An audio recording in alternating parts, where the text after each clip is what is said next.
To all rational thinkers, I am your strategic observer, Maggie Liu. This round is a dimensional strike built around choosing the battlefield in advance. Let us step into today's story. Before Pei Zhao died, he sent me a message through our son.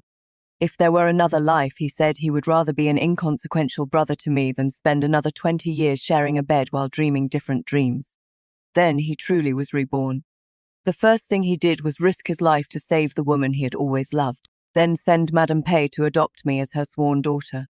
The entire capital waited to see me cry. Instead, I offered tea, performed the proper salute, and sweetly called him elder brother. Pei Zhao did not know that I had returned as well.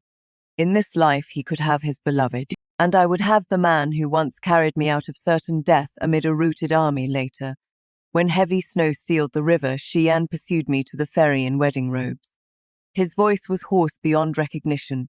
"A Heng, do not marry him." A violent rainstorm had swept through the capital, washing years of grime from the walls of its noble mansions. In the main hall of the Jiang residence, the air lay still as a frozen pond. Madame Pei sat upright in a red sandalwood chair, the odors of medicinal plaster and agarwood incense mingling sharply on her person. She held an agarwood brocade box, her expression awkward and rigid, and even the smile at her lips seemed forcibly stretched into place. "Jai Heng," Madame Pei cleared her throat, her voice carrying a barely perceptible hollowness.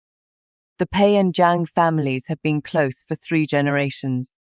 Your marriage to a Zhao, though it was only verbally agreed between our families. Circumstances have changed, yet our affection need not end. If you do not object, become my sworn daughter from this day forward. The Pei family will be your support, and a Zhao will be your own elder brother." The lid opened. Inside lay a mutton-fat white jade ring of exceptional clarity. The jade was cold in the hand, with an extraordinarily fine pattern of silk trees carved around its inner rim. In her previous life, Pei Zhao had personally tied this ring at Zhang Jieheng's waist on their wedding night. His eyes gentle, he made a solemn promise. "Jieheng, this jade is a Pei family heirloom. Once you wear it, you and I will be the only pair for one another in this life, growing old together." Latter, they did indeed grow old. But those 20 long years were nothing more than torment sharing a bed while dreaming different dreams, showing one another only icy courtesy. He gave every trace of tenderness to his dead beloved and reserved all his coldness for his lawful wife. He lay paralyzed on the floor, gripping their son's hand. He could not even be bothered to spare Zhang Jieheng a sidelong glance and left behind only one sentence asterisk. "In this life I did everything duty required for your mother. Wanning alone is the one I failed. Asterisk, what bitterly ironic fulfillment of duty." Crash, the sudden shattering of a teacup exploded through the room. Madame Jiang sprang to her feet, blazing fury in her red-rimmed eyes. Tea splashed across her embroidered shoes. What tremendous power the Pei family wields. What astonishing shamelessness. Madame Jiang pointed at Madame Pei's nose, trembling with rage. "Your old marquis was the one who begged to arrange this marriage. Now Pei Zhao has knelt outside the palace gates all night for that concubine-born daughter of the disgraced Luo family, throwing the entire capital into an uproar. His Majesty called him a fool blinded by lust. Your Pei family fears offending the emperor but cannot bear to abandon that temptress. So you use my daughter like a rag. Adopt her as a sworn daughter. Does my Jiang family need you as a mother?" Her sharp condemnation echoed through the hall. With her final mask of respectability torn away, Madame Pei's face changed from white to red, then red to white. "Madame Jiang, there is no need to speak so harshly." Madame Pei suppressed her anger. "A Zhao owes Wanning his life. She saved him. Besides, a Zhao has said that once Zheheng becomes his sworn sister, the Pei family will provide twice the ordinary dowry when she marries. We will never wrong her. Twice the dowry. I spit on it." Madame Jiang snatched up the written pledge on the table and prepared to throw it. "Mother," a voice as cool as spring water suddenly sounded, breaking the deadlock charged with drawn swords. Zhang Jieheng slowly stepped forward and pressed down on her mother's trembling arm. Today she wore an exceptionally elegant moon-white high-waisted gown. Her face was bare of powder, and her ink-black eyes were frighteningly calm. She did not weep as Madame Pei had expected, nor did she interrogate anyone in a frenzy like Madame Zhang. She did not show even a trace of anger. Under everyone's astonished gaze, Zhang Jiaheng extended a slender hand and gracefully, steadily removed the mutton-fat jade ring from the brocade box. Heavy in her hand, the ring radiated a cold that penetrated to the bone. Jiaheng. Why are you touching that filthy thing? Madame Zhang anxiously tugged her sleeve. Zhang Jiaheng smiled slightly, the expression as faint as smoke that might disperse in the wind. Do not worry, mother.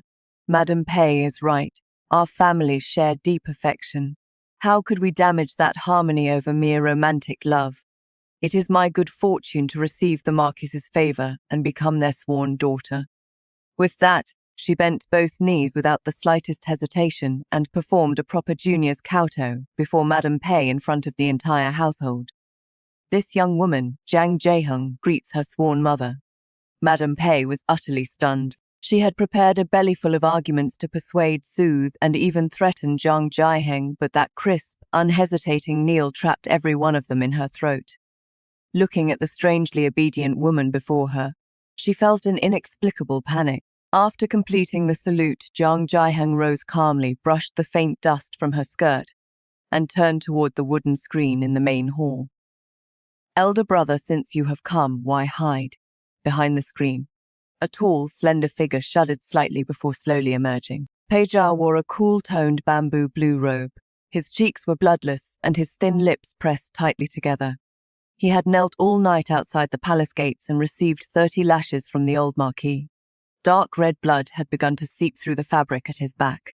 Yet at this moment, violent waves surged in his narrow black eyes, which remained fixed upon Zhang Jiaheng. After 20 years as husband and wife in her previous life, Zhang Jiaheng understood him too well. She saw shock and doubt in his eyes, the panic of losing control, and a trace of lofty pity. He had expected Zhang Jiaheng to weep and beg, to hate him, to question like a madwoman why he had abandoned 20 years of affection for Luo Wanning. But Zhang Jiaheng merely stood quietly before the hall. She tilted her head slightly, and neither joy nor sorrow disturbed her shifting gaze. She inclined herself and called to him in a voice of perfect obedience and propriety. Peace to you, elder brother. Boom! Those 3 words struck Pei Zhao's chest like a massive hammer. His fingertips trembled violently. The hand hidden in his sleeve clenched so tightly that the knuckles whitened. In his bottomless eyes, an indescribable panic and fury instantly rose. Elder brother. She had actually called him elder brother. Wind swept through the hall, stirring the shattered porcelain on the floor into a piercing scrape. Pei Zhao's throat moved as though he wished to speak, but faced with Zhang Jiaheng's clear, indifferent eyes, which regarded him like a stranger, every word lodged in his chest, and none could emerge. A powerful and absurd intuition suddenly seized him. He seemed to have lost her completely. Zhang Jiaheng returned calmly to the rear courtyard. The instant she closed her door, a great clatter of shattering porcelain sounded outside, accompanied by Madame Zhang's suppressed weeping and curses. Zhang Jiaheng walked to her dressing table and casually tossed the white jade ring into a basin of cold water. Water splashed up and dampened her sleeve. Memories of her previous life surged like a tide and gnawed at her nerves.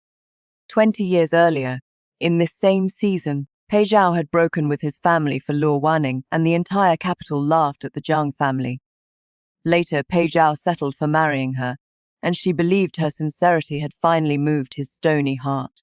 For 20 full years, she anxiously strove to be a virtuous wife and mother, serving his parents, managing the family property, and bearing and raising their children. Until the year the northern region fell and rebels breached the city gates. Beneath an icy sky, flames towered upward. She hid in a narrow dead end with her 5-year-old daughter Zhao Zhao in her arms. A routed soldier had crushed her ankle and blood stained the snow red. Pei Zhao rode past the mouth of the alley on a tall horse with their 8-year-old eldest son in his arms. She screamed until her voice tore. Pei Zhao, Zhao Zhao is still here. Save Zhao Zhao. Zhao Zhao's little face was purple with cold as she cried, Daddy. On horseback, Pei Zhao looked back at mother and daughter. That glance was cold, resolute, and utterly without warmth. He cracked his whip, the horse's hooves trampled through the flying snow, and he charged out of the city without looking back.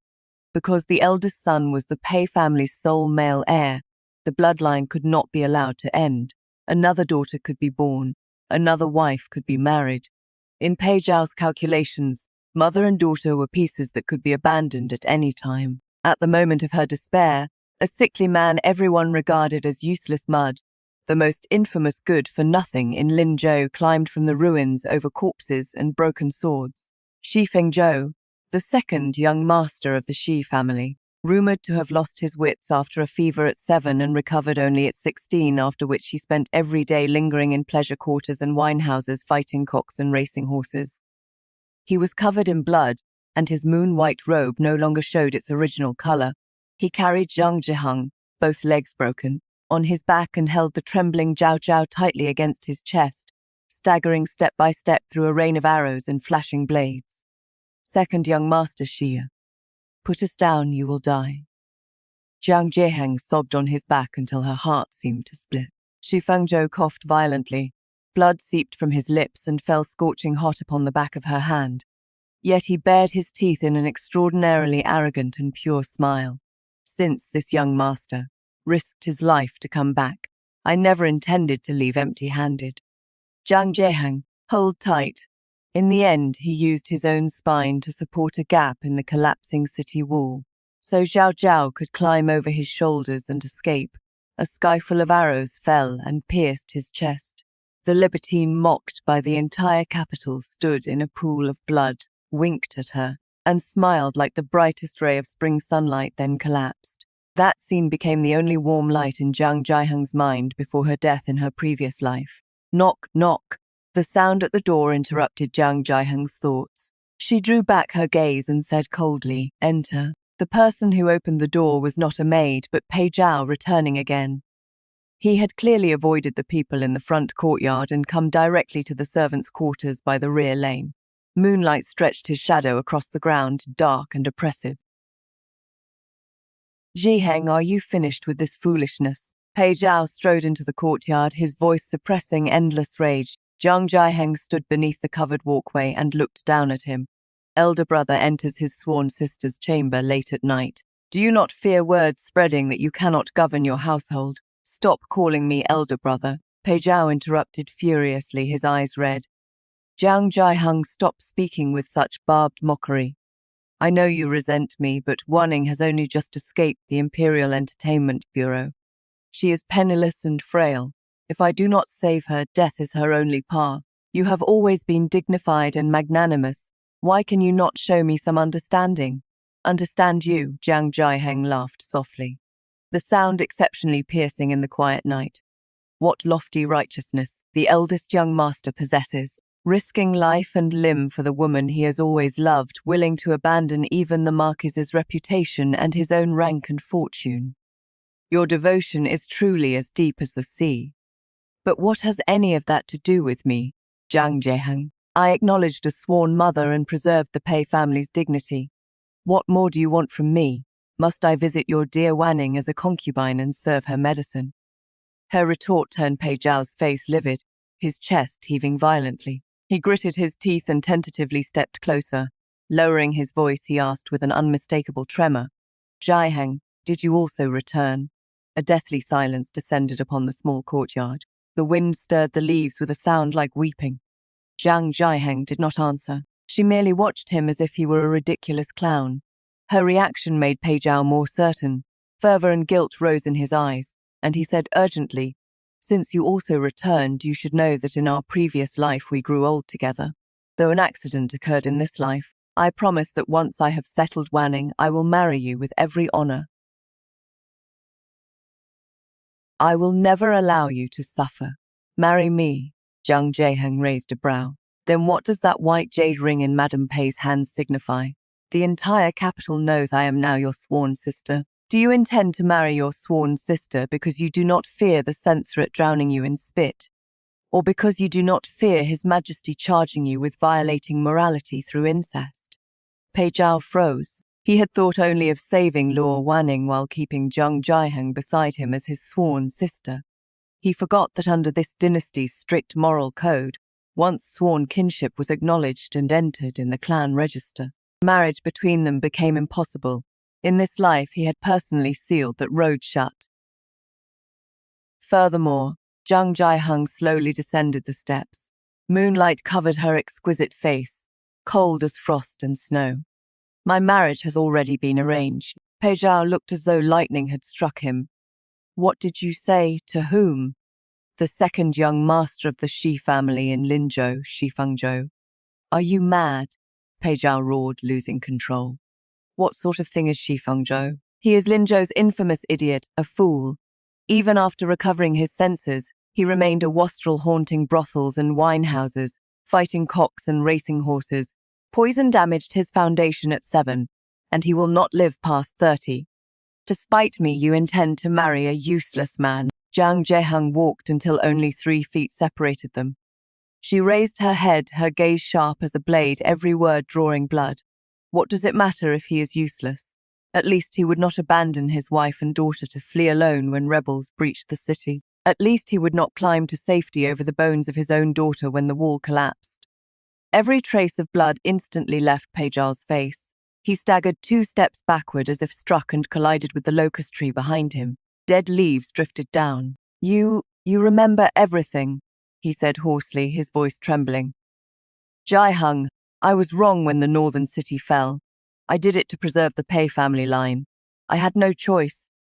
I returned in this life precisely to make amends to all of you. Make amends. Zhang Jiaheng's gaze was mocking beyond measure. Pei Zhao, your amends were to rush and save Luaning the moment you returned. Your amends were to make me your sworn sister. Your amends were to erase everything my daughter and I suffered in our previous lives with one casual sentence about having no choice. Young master, something terrible has happened. A servant stumbled into the rear lane and shouted breathlessly, Young master, Miss Luo is coughing blood again. The physician says sorrow has knotted in her heart. She is weeping and begging to see you one last time. Pei Zhao instinctively looked back, anxiety flashing in his eyes. But when he turned toward Zhang Jiaheng again, struggle and pain filled his gaze. In his previous life, Luo Wanning was the beloved who died in his arms, the lifelong regret he could never obtain. Thus, when reborn in this life, instinct drove him to save her first. But he had never imagined that when this beloved truly stood before him alive, endlessly demanding his attention through illness and tears, he would feel suffocated and irritated for the first time watching him struggle so deeply. Zhang Jiaheng found it unbearably ridiculous. See, this was Pei Zhao's devotion, never satisfied, forever wavering. He did not treasure what he possessed, and forever yearned for what he could not have. Go, elder brother. Zhang Jiaheng stepped back and curtsied, her voice as obedient as poison. Do not keep Miss Luo waiting after all. You owe her your life. Pei Zhao opened his mouth and tried to catch her hand, but Zhang Jiaheng had already turned away without attachment and slammed the door heavily behind her. Outside, Pei Zhao stood for a long time. Only when the servant urged him again did he leave in disarray, covered in coldness and regret. 3 days later, the eastern avenue of the capital was in an uproar. A grand procession bearing betrothal gifts stretched from the capital gates to the entrance of the Zhang residence. A full 108 chests of gifts. Each great red lacquered chest was so heavy that 4 strong men were needed to carry it. The instant their lids opened, glittering gold and dazzling jewels nearly illuminated the entire street. There were coral trees from the southern sea, a single mutton-fat jade carving half a man's height, 1,000 bolts of shoe brocade, and even deeds and account books for 18 restaurants and 30 shops in Linzhou. This was no ordinary engagement. It was wealth deployed with lethal force. Commoners from all across the capital gathered to watch, their eyes nearly falling from their sockets. Thursday, these are betrothal gifts from the Shi family of Linzhou. Heavens, isn't the second young master, Cher said to be a dissolute good for nothing? Why are his betrothal gifts grander than a prince's wedding? What do you know? The Cher family is the richest in Jiangnan. Though the second young master holds no office, old master Cher dotes on him. They say the second young master personally inventoried everything for 3 days and nights before sealing the chests. In the main hall of the Jiang residence, Madame Jiang stared senselessly at the deeds and jewels filling the courtyard. The elderly steward who delivered the Shi family's gifts respectfully presented a letter and smiled at Madame Jiang. Madame Jiang, our second young master, says Miss Jiang is an immortal among the clouds, and that the Shi family reaches above its station. These are only introductory gifts. Once Miss Jiang enters the family, the entire Shi estate will be entrusted to her management. Madame Jiang drew a sharp breath. Meanwhile, in a carriage concealed at the corner, Pei Zhao lifted the curtain and stared at the grand scene outside the Jiang residence, gripping the window frame until it creaked. Inside the carriage, Luo Wanning leaned delicately against his shoulder and wiped her tears. Zhao, I can rest easy now that Miss Jiang is marrying so well.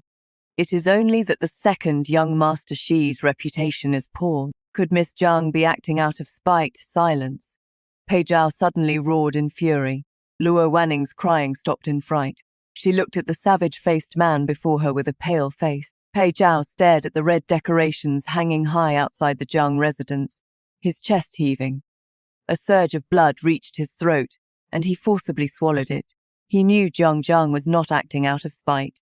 She truly no longer wanted him. At that moment, in the rear courtyard of the Jiang residence, Zhang Jiang opened the private letter Shu Fengzhou had included with his betrothal gifts. The envelope held no solemn promises, only a slightly yellowed sheet of Xuan paper. Upon it, an unskilled yet earnest hand had drawn a swaying Berkleaf pear blossom. Beside the flower ran a line of crooked little characters. Years ago at the Lantern Festival, I received the kindness of one lamp. Now I offer the rest of my life as a betrothal gift. Would Miss Jiang deign to look upon me with favour? Zhang Jiaheng looked at the line and lightly traced the ink with her fingertips. The autumn rain had just ended outside. A ray of sunlight pierced the clouds and fell obliquely across her desk. At that moment, every shadow and stain of blood from her previous life vanished like smoke. She folded the letter, a heartfelt smile rising at her lips. Samanam, prepare a carriage. We are going to Linzhou. In Linzhou, in the 3rd month, fine rain fell softly, and the misty willows along both banks put forth new shoots. The moment Zhang Jiaheng stepped from the pleasure boat, she felt the moist, free air so different from that of the capital. But that pleasure did not last long. Splash, several official vessels flying the black lacquered banners of Duke Yong's household suddenly charged from both sides of the narrow channel and forced the Jiang family's merchant vessel to stop beside the dock. Water sprayed everywhere, and merchants and travellers on shore retreated in fright. On the deck stood dozens of guards from the capital in embroidered uniforms, spring-patterned sabres at their waists. Their murderous presence instantly enveloped the entire Linzhou ferry. Pei Zhao stood at the bow of the largest official vessel. His dark purple 3rd-rank court robes snapped in the wind as he looked down at Zhang Jiaheng, his gaze deep as dead water. Behind him, Luo Wanning wore an ostentatious, pure white fox fur cloak. Her small face pale, she leaned delicately against the railing, yet unconcealed triumph flashed in her eyes. Jiaheng. Pei Zhao's voice spread across the water, carrying the unquestionable authority of a superior. Return to the capital with me. Madame Jiang shook with rage. She rushed onto the deck and cursed, Pei Zhao, have you gone mad? This is Linzhou. You bring troops to surround the Jiang family's vessel. Do you recognize any law at all? Pei Zhao did not spare Madame Jiang a glance. He stared only at Zhang Jihong and said coldly, this official bears an imperial decree to inspect the Zhongnan Salt administration. I heard my sworn sister was deceived into marrying Linzhou's infamous idiot and wastrel. As her sworn elder brother, this official has the right to supervise her marriage. Men invite Miss Jiang onto the official vessel. 2 murderous guards immediately drew their sabres and stepped onto the boarding plank, preparing to force their way aboard the Jiang family ship. The people across the dock drew sharp breaths. The pressure of a capital official backed by armoured troops, this was an open abduction. But before the guards could set foot on the Jiang family's deck, whoosh, the sound of something tearing through the air exploded. A flash of cold light shot like lightning from the 2nd floor of a tea house on shore and pierced the thick plank precisely beneath the 2 guards' feet. Crack, the plank broke. Both guards screamed and plunged directly into the freezing river, raising enormous splashes. Who was there? Pei Zhao's expression changed drastically as he drew his sword and roared. "Anyon, who touches this young master's fiancée on Linzhou soil?" A lazy yet chillingly deep voice came from beneath the willows on shore. The travelers scattered in confusion. Beside an extraordinarily luxurious carriage inlaid with 8 treasure glass stood a young man in a moon-white brocade robe. He carried a snow-white jade flute, a 9-dragon pendant hung from his waist, and a pale blue ribbon loosely bound his black hair. Sunlight passed between willow leaves and fell upon his face, outlining features so handsome they seemed almost otherworldly. Yet at this moment his long, dark, peach blossom eyes held none of the rumored idiocy or dissipation. They contained only the cold killing intent of a vicious wolf locking upon its prey. Sha Fengzhou.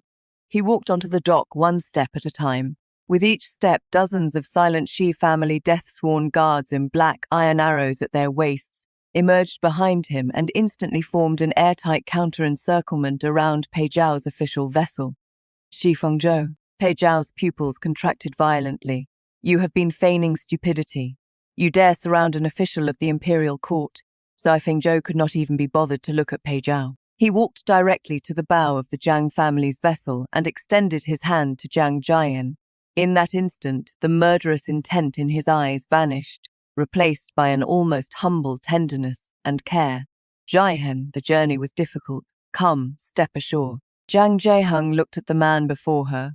His tall, upright figure overlapped with the bloody silhouette that had carried her towards certain death in her previous life.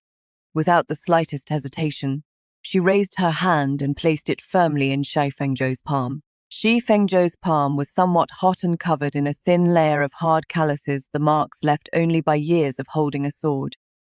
He gently closed his hand around hers as though holding the most precious treasure in the world.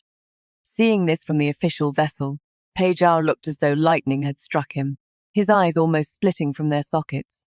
For 20 full years in their previous life, Jiang Jieheng had always behaved with perfect propriety and courteous distance before him. Even holding hands had been restrained by decorum. Yet now, in front of the entire city, she had willingly taken the hand of a fool. "Jiang Jieheng, let go of him," Pei Zhao roared, losing control. Hand on his sword, he prepared to leap from the official vessel. "He is Linzhou's infamous wastrel. Poison ruined his health at 7, and he spends his days in pleasure quarters. He cannot protect you. Following him gives you only one path: death, impudence." Shi Fengzhou spun and lashed out with the jade flute in his hand. Smack, driven by overwhelming force, the jade flute struck Pei Zhao squarely across the cheek. The blow snapped Pei Zhao's head to one side. Blood instantly ran from the corner of his mouth, and he staggered 3 steps backward. The entire dock fell deathly silent. A merchant's son from Linzhou had slapped the face of a 3rd-rank official from the capital and heir to Duke Yong in public. Shi Fengzhou brushed non-existent dust from his cuff, his gaze as cold as if he were looking at dead meat. "Herr Pei, this is Linzhou, not the rear garden of Duke Yong's residence. You want to use the court's imperial guards to pressure this young master. Ask the governor of Linzhou. Ask the governor-general. Which part of Linzhou's canal transport, salt and iron trade, or military provisions does not bear the Shi name?" He leaned forward slightly. His voice was low, yet every word thundered. "Forget a minor inspecting official like you. Even if the crown prince himself came today, if he dared touch one hair on Jiang Jieheng's head, this young master would sink him to the bottom of the New River and feed him to the fish forever." A crushing pressure erupted from Shi Fengzhou. This was no frail invalid. It was the killing aura of a wolf king who dominated Jiangnan and controlled the economic lifeblood of an entire region. Pei Zhao covered his badly swollen cheek and stared at Shi Fengzhou in shock, frozen in place. He could not utter half a word beneath that terrifying pressure. Luo Wanning screamed in fright and hid behind Pei Zhao, trembling, standing at Shi Fengzhou's side and looking at Pei Zhao's remarkable expression. Jiang Jieheng felt the resentment accumulated over 2 lifetimes washed completely away. She slowly spoke, not loudly, yet her voice carried clearly across the entire dock. "Lord Pei, if you truly are my sworn elder brother, then conduct yourself with dignity. Fengzhou and I will marry in 3 days. If you still wish to drink a cup of wedding wine, the Jiang family welcomes you. If you came to cause trouble, Jiang Jiaheng smiled slightly, utter ruthlessness in her eyes. The river in Linzhou is cold. Do not lose your life. The clash at the ferry and the Fangzhou revealed shook the whole of Linzhou. Only then did the city's people realize that the second young Master Shi, rumored to have been idiot for 16 years and a pleasure-seeking wastrel after recovering, was no good for nothing at all. He was a man-eating beast who secretly controlled Jiangnan's wealth and assassins. However, Pei Zhao did not leave. Using his official status as an inspector of the Salt Administration, he forcibly inserted himself into the spring evening banquet, held aboard pleasure boats on Lake Tai by Linzhou's great clans. As night fell, dozens of brilliantly illuminated pleasure boats stretched for several li across Lake Tai, surrounded by an unending swirl of strings and flutes. Inside the largest principal boat, Linzhou's most prominent dignitaries and celebrated families gathered in one hall. Jiang Jiaheng wore a crimson gown patterned with gold flying birds. Her black hair was gathered in an exquisite arrangement and adorned with the Berkleaf pear hairpins Shi Fengzhou had carved by hand. She sat gracefully beside him. The two were intimate in every gesture. From time to time, Shi Fengzhou peeled a grape and held it to her lips, the tenderness in his eyes nearly overflowing. Across from them in the honored guest section, Pei Zhao sat with a dark expression and poured one cup of bitter wine after another down his throat. Luo Wanning, a woman from outside the clan seated beside him, wore exquisite makeup despite her pallor. Dressed in fragile, spotless white amid a hall of rich color, she appeared exceptionally deserving of pity. After 3 rounds of wine, Luo Wanning suddenly rose with a wine cup in hand. Eyes slightly red, she floated to the center of the boat and inclined herself toward Jiang Jiaheng. Miss Jiang, no, I should now call you sworn younger sister. Luo Wanning's voice was soft and lovely. 3 parts choked and 7 parts aggrieved, instantly attracting every guest's attention. She wiped the tears from the corners of her eyes and said piteously, Wanning knows her status is lowly. I was condemned to the Imperial Entertainment Bureau, and had his lordship not risked his life by kneeling all night at the palace gates, these bones would already be cold. But because of Wanning, the marriage between Miss Jiang and his lordship came to nothing. Wanning truly cannot find peace. At those words, quiet discussions spread through the hall. Several Linzhou noblewomen who did not know the truth looked at Jiang Jiaheng with subtle curiosity. Seeing this, Luo Wanning wept even more sorrowfully and dropped directly to her knees before Jiang Jiaheng. Miss Jiang, Wanning begs you, if you harbor hatred, strike and punish me. Do not choose some great clan at random merely to spite his lordship. The second young Master Shi may possess boundless wealth, but his reputation is notorious and his health poor. To wrong yourself this way cuts his lordship's heart like a knife. What a masterful display of manipulative innocence. On the surface, she was begging forgiveness and expressing concern for Jiang Jiaheng. In truth, she was implying 2 things to everyone. First, Jiang Jiaheng resented Pei Zhao for abandoning her second. Jiang Jiang did not marry Sha Fengzhou for love, but to avenge herself upon Pei Zhao, grasped the Sha family's wealth, and ruin herself out of despair. Seated above, Pei Zhao heard the words, cuts his heart like a knife, and fervor flashed in his eyes. Instead of stopping Luo Wanning, he fixed his gaze on Jiang Jiaheng, seemingly waiting for her to reveal the slightest regret. Madame Zhang, seated in the principal place, slammed the table and rose. You shameless daughter of a condemned official, what filthy lies are you spewing here? Yet faced with such vicious moral coercion, Jiang Jiaheng did not even lift an eyelid. She leisurely swallowed the last grape Shi Fengzhou offered her and wiped her fingers with a handkerchief before speaking evenly. Miss Lo, are you finished? Luo Wanning froze and looked up from the floor through tearful eyes. Miss Jiang, first, I ended my engagement to Pei Zhao because lust blinded his judgment, and he abandoned family honor and morality for his selfish desires. A man so unreliable would dirty my hands if I threw him away. What wronging myself is there to discuss? Jiang Jiaheng looked down at her, every word ice second. Fengzhou and I grew up together and love one another. His immense wealth proves his ability, and the way he treasures me proves his devotion.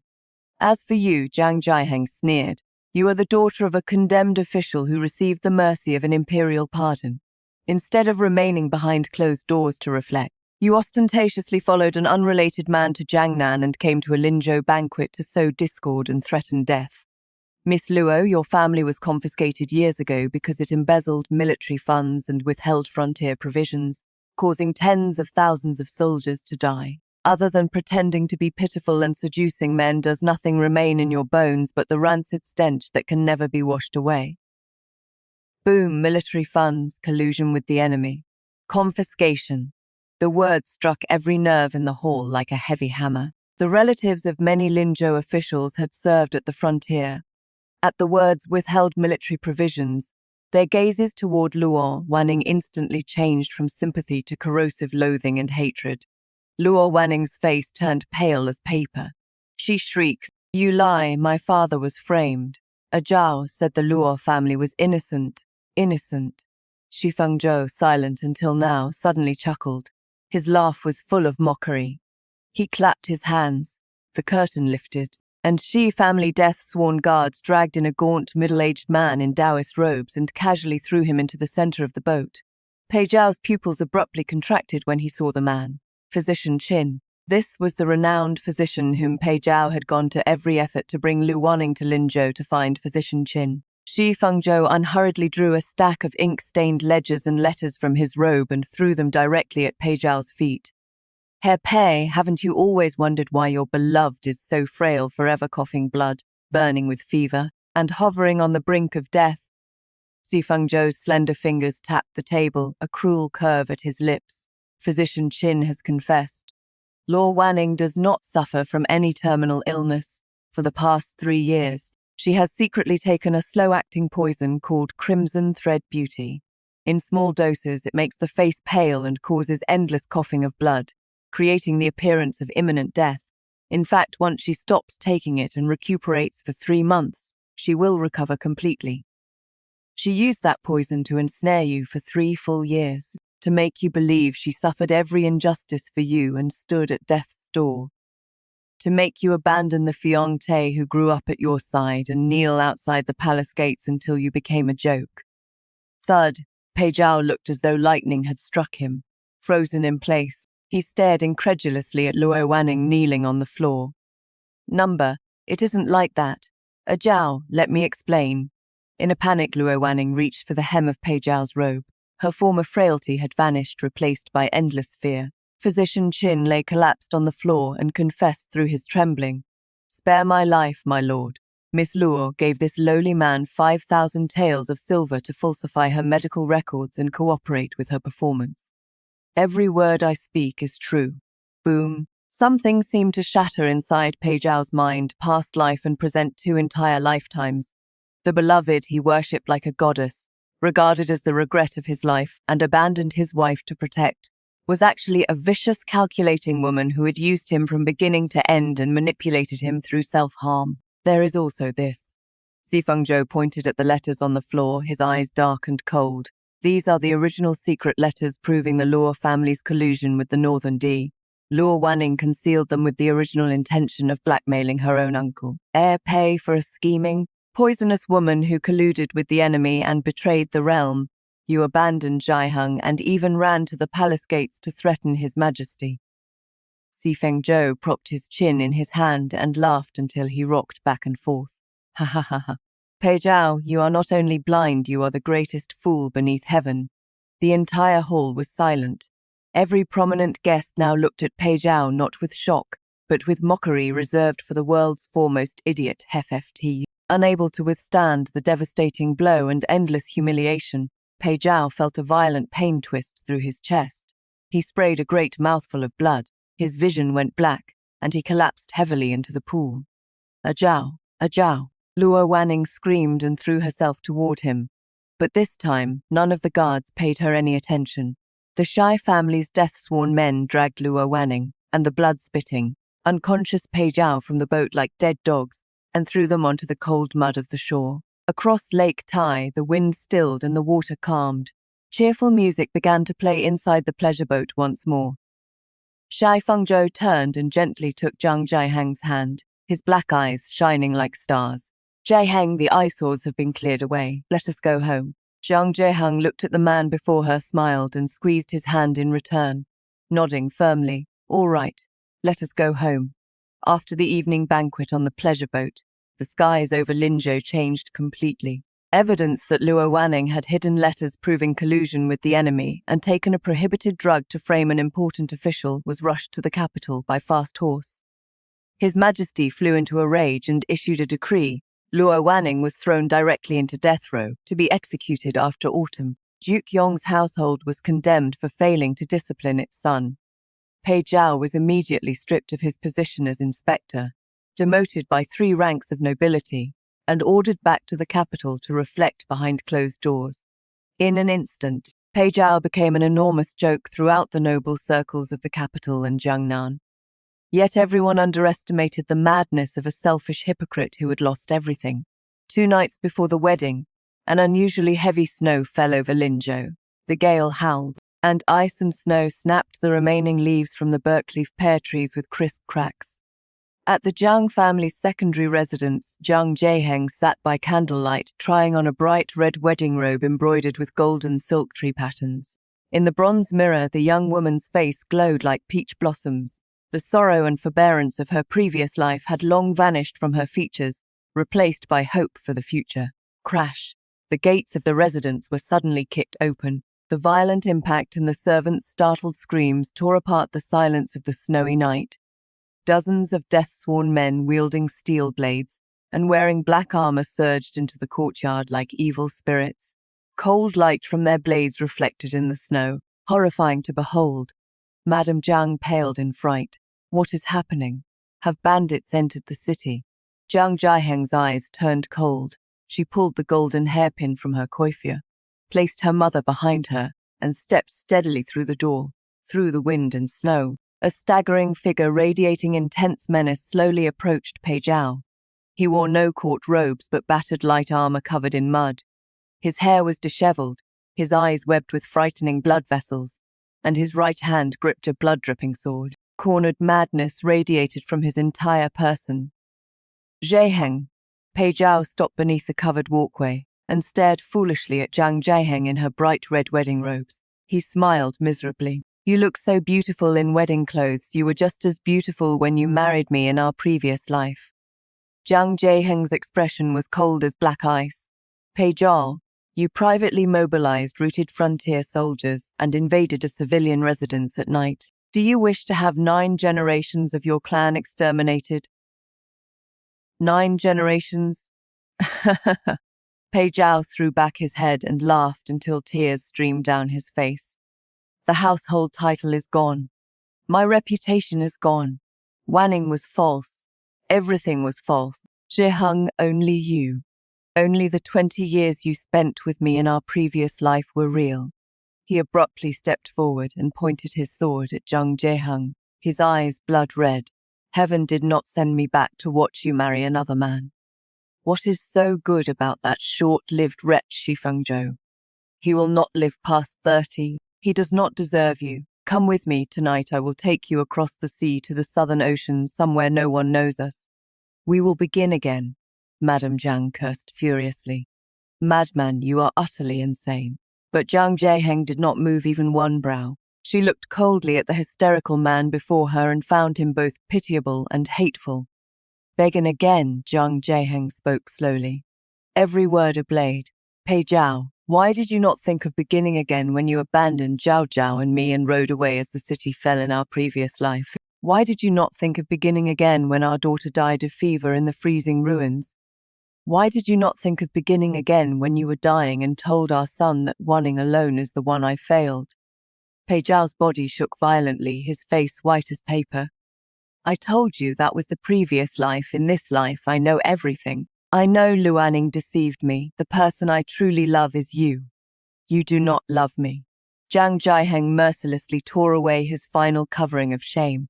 You love a Jiang Jaeheng, who obeys your every wish, labors like an ox and horse, upholds your household and never demands anything in return. You love the shadow who waits forever in the same place for you to look back, who never leaves no matter how you trample and wound her.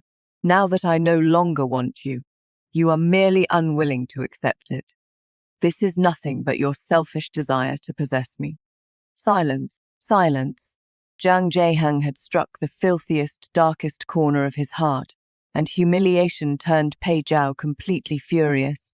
His face twisted as he swung his sword and roared, "Since you reject the wine offered in kindness, do not blame me for forcing you to drink a bitter cup. Men bind Miss Zhang, kill without mercy anyone who resists." Dozens of black-armored, death-sworn men instantly drew their blades and rushed murderously toward the steps. "Let us see who dares touch her." An icy voice suddenly exploded from above the roof. The next instant, whiz, whiz, whiz, whiz, through the raging snowstorm, dozens of heavy armor-piercing arrows hurtled with thunderous force. Squelch, squelch, squelch, shrill screams sounded one after another. The dozen death-sworn men at the front did not even have time to cry out before massive arrows punched through their chests and pinned them to the snow. Blood instantly dyed the courtyard red. Hundreds of elite Divine Engine Battalion soldiers in heavy black iron armor and carrying powerful crossbows appeared across the rooftops and surrounding walls.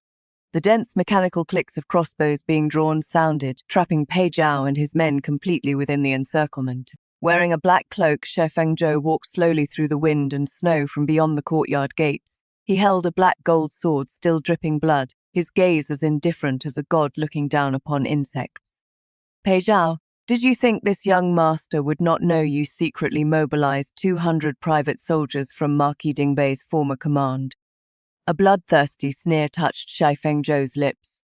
"From the moment you entered Linzhou, every step you took fell within this young master's net. I kept your miserable life until now precisely so you could personally watch Shiheng marry me in unparalleled glory." Pei Zhao looked at the black-armored cavalry filling the courtyard, his pupils quaking and terror overwhelming him. Black armor with black dragon emblems. These are the Northern Prince's personal guards. The Black Dragon Cavalry. How can you command frontier troops? Who are you? A dead man has no need to know. Shi Fengzhou's eyes sharpened, and he swept his sword. "Leave none alive." The blizzard washed away the evil. That night, all 200 rebel death-sworn soldiers brought by Pei Zhao were executed in the woods outside Linzhou. Shi Fengzhou personally severed the tendons in Pei Zhao's right wrist and destroyed his martial arts. Pei Zhao was thrown back into the capital courier station, like a homeless dog to await the Ministry of Justice's prison wagon. At dawn the next day, the storm abruptly ceased and the red sun began to rise. The snow covering the city glittered like crushed silver in the sunlight. The Tenli Avenue from the Zhang family's secondary residence to the Shi ancestral estate had already been completely covered in thick red carpet. Tenli of red bridal splendor, a grand wedding in an age of prosperity, 360 chests of dowry and betrothal gifts intertwined into a winding dragon. Along the street stood 9,999 Berkleaf pear branches tied with red silk, proudly resisting the cold wind. Every citizen of Linzhou had come out, and cheers, firecrackers, and wedding music shook heaven and earth. Zhang Jieheng sat in an 8-bearer bridal sedan, wearing a 9-tailed phoenix crown and 9-layered bridal robes of golden silk beneath the red veil. Her heartbeat was calmer than ever before. Report. Just as the wedding procession reached Linzhou's largest ancient ferry, an urgent military report shattered the festive music. Report: 300,000 Northern Dai troops have launched a surprise attack on Yanmen Pass. The capital is in danger. Beacon fires cover the frontier, and the Northern Dai vanguard has approached Kongzhou. His Majesty orders every circuit in Jiangnan to raise provisions and recruit soldiers to aid the throne at once. The cavalry messenger thundered past, and panic immediately seized the people along the road. The tragedy of the northern region from her previous life had begun early in this one. The bridal sedan stopped abruptly. Outside, Madame Zhang's voice trembled with fear. "Jieheng, war has begun. See, can this wedding still take place?" At that moment, a decrepit skiff slowly reached the shore at the ferry. Pei Zhao, his martial arts destroyed and his body covered in blood, crawled from the boat in prison clothes, hair hanging loose. He heard the news of the Northern Dai invasion, and as if seizing a final lifeline, rushed madly toward the bridal sedan only to be pinned firmly to the ground by guards. Jai Heng, did you hear? Peijiao struggled desperately in the mud, bloody foam spilling from his mouth as he screamed himself hoarse. The age of chaos has come. The great root from our previous life is happening again. The Shah family is only a merchant house. However rich it may be, 300,000 cavalry will crush it to dust. Sha Fengzhou cannot protect you. Marry him and you will repeat your previous life's fate of being trampled to death. He raised his mud-covered face, tears and snot running freely. Return to the capital with me. I descend from generals. The Pei family commands troops in the capital. Only the capital is safe. Come with me. One corner of the sedan curtain lifted. Without sparing him another glance, Zhang Jieheng calmly uttered 4 words stubborn beyond salvation. The next moment, hoofbeats shook the earth like thunder, boom, boom, boom. Disciplined heavy cavalry crushed the riverbank ice beneath their hooves and charged from the end of the avenue like a torrent of steel. A full 30,000 elite riders in complete heavy armor rapidly formed ranks on both sides of the ferry. Their banners hid the sun and covered the sky. Upon every flag snapping in the wind was embroidered one gleaming golden character, Shah. At their head rode a man in bright red wedding robes beneath silver chain armor and a scarlet cloak, mounted upon a magnificent black horse, Shi Fengzhou. A long spear in hand, his brow radiated the sovereign authority to swallow the realm. Everyone present, including Peijiao on the ground, was utterly stunned. 30,000 private troops and the finest heavy cavalry beneath heaven. This was not power a wealthy merchant could possess, but the strength of a mighty ruler capable of changing dynasties and sweeping across the realm. Sha Fengzhou reined to a stop before the bridal sedan and dismounted, his battle boots ringing crisply on the snow. He walked to Peijiao, who lay collapsed on the ground, and looked down at him with eyes cold as eternal ice. Peijiao, did you think this young master feigned stupidity for more than 10 years merely to survive? Shi Fengzhou drew the imperial sword at his waist and pointed it toward the sky, his voice echoing between heaven and earth like thunder. 3 years ago, Jiangnan's salt and iron interests secretly minted weapons. The imperial court was blind, and the frontier troops could not fill their stomachs. This young master concealed his identity, secretly united the great merchant powers of Jiangnan's 36 prefectures, reforged the Black Dragon heavy armor, and gathered righteous warriors from across the realm. Linzhou's 30,000 cavalry and Kongzhou's 50,000 naval troops all obey my command. If the Northern D advances a single inch southward, this young master will slaughter 100,000 barbarians. The wife and daughter you could not protect in the previous life, this young master will protect them. The realm you could not defend in the previous life, this young master will defend it. Shi Fengzhou snapped his cloak and drove his long sword into the stone before Peijiao, the blade humming. And you, Peijiao, you abandoned your wife to save yourself in your previous life and lived selfishly in this one. You are not even worthy to carry Jieheng's shoes. Spefeft. Peijiao stared at Shi Fengzhou, who resembled a god descended to earth, then at the 30,000 cavalry whose might shook the realm. His final shred of hope and pride was crushed to dust. He had lost. From the very beginning, he had lost completely. Given a second life, he believed he possessed every advantage. In truth, beneath the eyes of Shi Fengzhou and Zhang Jieheng, he had merely performed the ridiculous antics of a clown. Peijiao's eyes rolled back, and he lost consciousness completely in endless regret and despair. Shi Fengzhou did not spare him a glance. He walked directly to the bridal sedan, knelt on one knee, and extended his long, warm hand to the woman inside. Jieheng. In an instant, every trace of killing intent vanished from his voice, leaving only devotion rooted deep in his bones. I will sweep away the wind and snow of this chaotic age for you. I will share 10,000 li of this realm with you. Today is an auspicious day, my lady. Please step from the sedan and marry me. The sedan curtain lifted completely. Zhang Jieheng placed her fair hand firmly in Shi Fengzhou's palm. Birkleaf petals filled the snowy wind. Shi Fengzhou lifted her from the sedan in one motion, drew her into his arms, and strode toward the high platform. 30,000 cavalrymen drew their sabers and saluted in unison, their roar shaking the heavens. Welcome, mistress. Blessings upon your marriage. Jiang Jiaheng leaned against Xie Fengzhou's broad, warm chest and listened to his strong heartbeat. A single tear of release slipped from the corner of her eye. The blood and fire of her previous life, and the hatred and resentment of this one all transformed, in that moment, into 10 lie of splendor beneath a prosperous realm. Berkleaf pear blossoms opened year after year. In this life she had finally found the man willing to hold up the whole sky for her. To all rational thinkers, the dust has settled on this round story. Frost and snow have washed all clean, and the realm has changed hands. Next, let us hear another story. My eldest sister secretly exchanged letters with 2 scholars at the same time and could never decide between them. Later, one of them placed on the imperial examination list, and she joyfully became engaged to him. But she pushed the other man onto me. She begged in tears, "Zhao Xiao, just say you were the one who corresponded with him for the past 3 years. Otherwise, the reputation of every Shen daughter will be ruined." To preserve the family's honor, I accepted the marriage.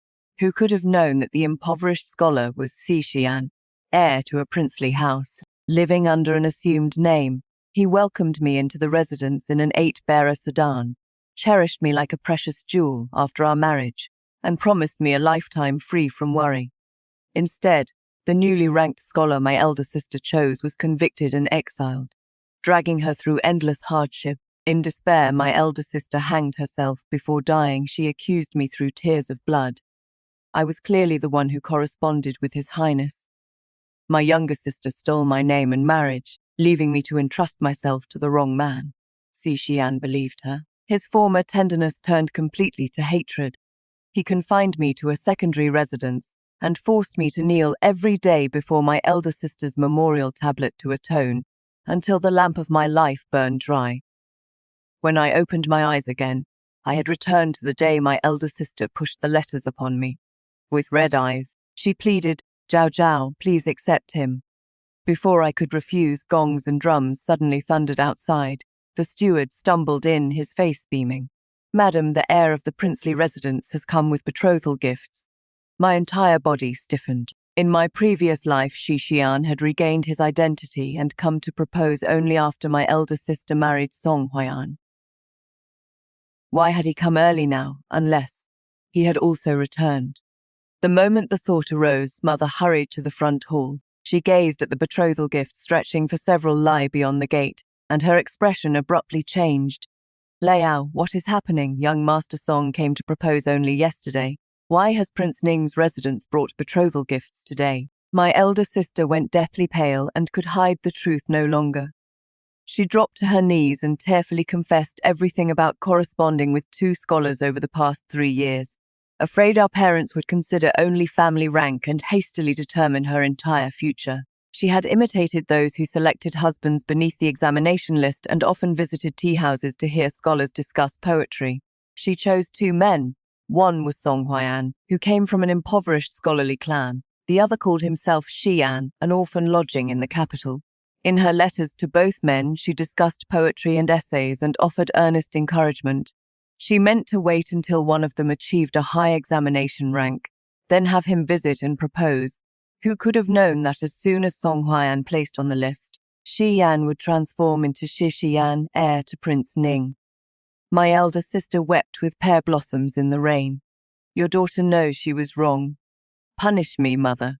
Mother shook with anger, yet could not bear to touch her. Mother's health had been damaged giving birth to my elder sister, and while she recuperated for several years, grandmother raised the child. Grandmother was old and inevitably failed to care for her perfectly, so Mother always felt she owed her little by little. That guilt became favoritism. In winter, Mother said young ladies should not be extravagant. She made me surrender my new fox fur cloak, then personally draped it around my elder sister. When my elder sister broke Father's treasured inkstone, Mother feared she would be punished and claimed I had behaved mischievously, making me kneel all night in the ancestral hall. When my high fever would not break, the household's only century-old ginseng root was first sent to my elder sister's courtyard, because she complained of tightness in her chest. Mother always said one must hold the bowl of water level, but that bowl had always tilted toward my elder sister. Now, mother merely poked my elder sister's forehead in disappointed frustration. How could you do such a thing? Both families have come to propose at the same time. How are your father and I supposed to resolve it? After a long silence, she finally sighed. Forget it. You were only considering your future. Then she turned to me, her voice calm. Zhao Zhao, young Master Song has already sent his birth date card. Your sister cannot be promised to two families at once. Replace her name with yours. I nearly laughed aloud. Again, my elder sister made the mistake and I bore the consequences in the end. When I did not respond for a long time, mother's face darkened. Your sister will marry into a princely household. She absolutely cannot have a blemish on her name. Besides, although Song Huayan's family is poor, he is still a newly ranked presented scholar. The marriage will not demean you. If this matter becomes a scandal, do you think your reputation will survive? Who would marry you then? It had been the same in my previous life, and it remained the same in this one. I had never been given a choice. Fortunately, Song Huayan was a good man. In my previous life, my elder sister despised his poverty, constantly compared him with Xixian, and refused to consummate the marriage. She even created a scene at his government office, causing him to be demoted and sent away from the capital. He never treated her harshly and later returned to the capital through his own efforts, ultimately rising to Grand Secretary. At least he would never be like Xixian. He would not torture me to death in the name of love. I accepted the birth date card and used the brush to strike out the 3 characters, Shen Lao. Stroke by stroke, I wrote my own name very well. I will marry Song Huayan. The ink on the birth date card was not yet dry when the grand procession of betrothal gifts from Prince Ning's residence entered the Shen household. South Sea pearls, shoe brocade and cloud-patterned satin, a complete set of jadeite head ornaments, and a red coral tree half a person's height. A full 128 chests. The vermilion chests packed the small courtyard, and the brilliance of jewels made it difficult to open one's eyes. Xixian stood at the center of the gifts in a black brocade robe, hair bound beneath a jade crown, his features noble, cold, and stern. The display was even grander than when he proposed to me in my previous life. He saluted my parents, his voice calm but firm. This heir once promised the eldest Miss Shen that when I possessed the power to protect her, I would come to request her hand. Tears filled my elder sister's eyes, and she lowered them shyly. This minister's daughter is of lowly status. I fear I am unworthy of your highness. Xixian gazed at her and said one word at a time.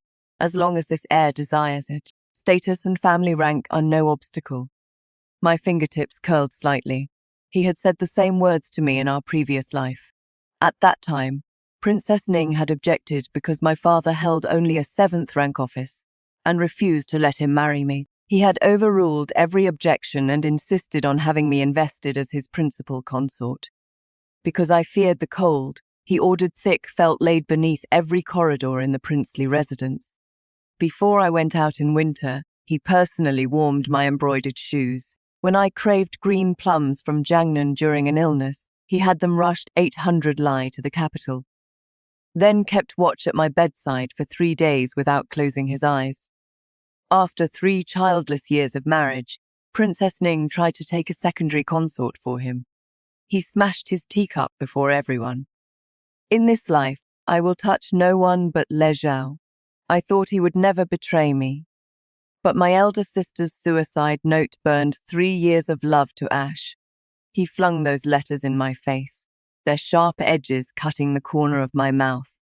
You knew long ago that I was Prince Ning's heir, so you deliberately exchanged Liao's marriage, didn't you? I wept and said I had not. My elder sister had ordered me to marry Song Huayan, and mother had personally changed the birth date card.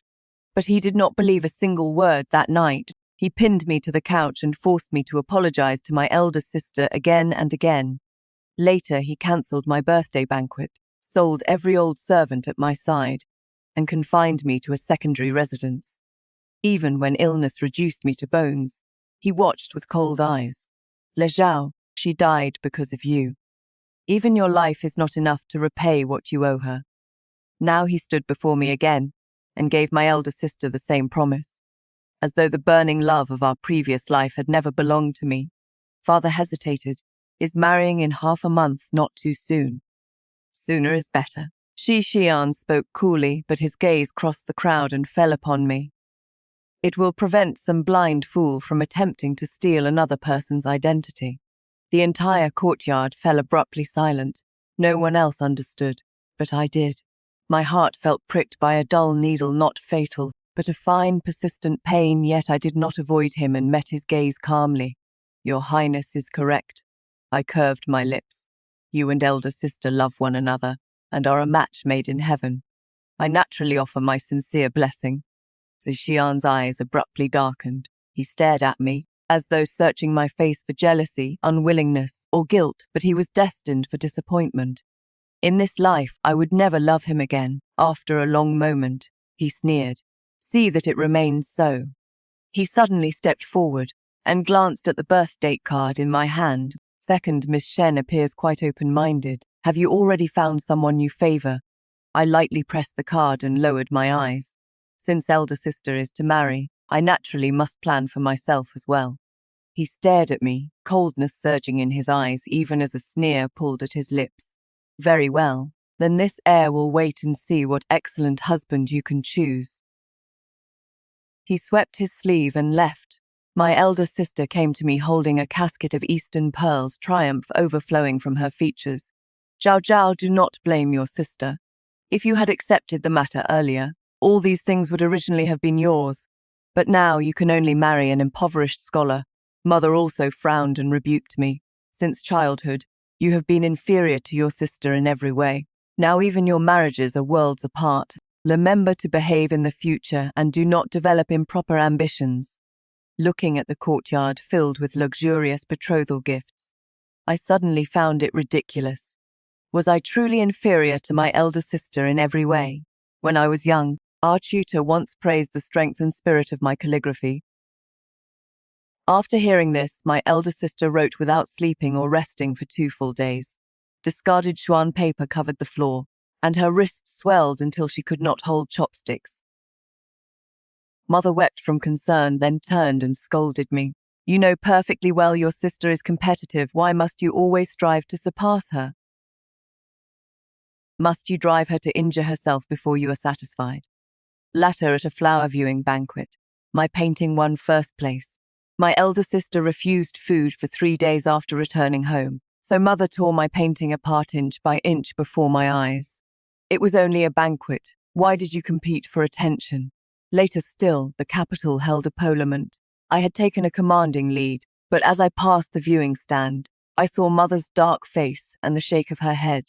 I could only rein in deliberately and allow my elder sister to pass, but I pulled too sharply, fell from my horse and broke my arm. My elder sister received a hall full of applause. I lay in bed covered in cold sweat from pain, but mother's first words upon entering were, if you had yielded to your sister earlier, how would matters have reached this point? From then on, I stopped attending banquets, writing poetry and touching the zither, chessboard, calligraphy brush or paints. Everyone in the capital knew the eldest Miss Shen possessed dazzling talent, while gradually forgetting the Shen family had a second daughter. When someone occasionally asked, mother would smile and say, Zhao Zhao is indolent. She cannot compare with her sister's diligence. No one asked why I had become indolent. No one cared whether I hurt or felt wronged. They cared only whether my elder sister was happy. In my previous life, I accepted Shi Xian and thought I had finally found a road belonging to me. Only later did I learn that road was not mine either. In this life, even if they were merely shoving me carelessly into a marriage, I still wanted to live once for myself. From the day the betrothal gifts arrived, Prince Ning's residence sent treasures daily. Today a night luminous pearl from the western regions, tomorrow one of only 2 bolts of cloud glow brocade in the palace, and the day after that a casket of priceless Eastern pearls. It was as though Shi Xian wished to compensate my elder sister for everything he owed her in their previous life. I looked at those gifts, and my heart remained utterly still. That former love had been ground away, bit by bit, over countless cold nights in the secondary residence. I avoided Shi Xian and sought only a chance to explain everything to Song Huaiyan. Unexpectedly, he came to me first. Beyond a bamboo curtain, the young man stood in a faded blue robe, slender and refined, his features gentle. He placed an oil paper packet on the table, looking somewhat ill at ease. I heard the second miss likes chestnut cakes. If these do not suit your taste, I will bring something else next time. Their sweet fragrance drifted from the paper packet.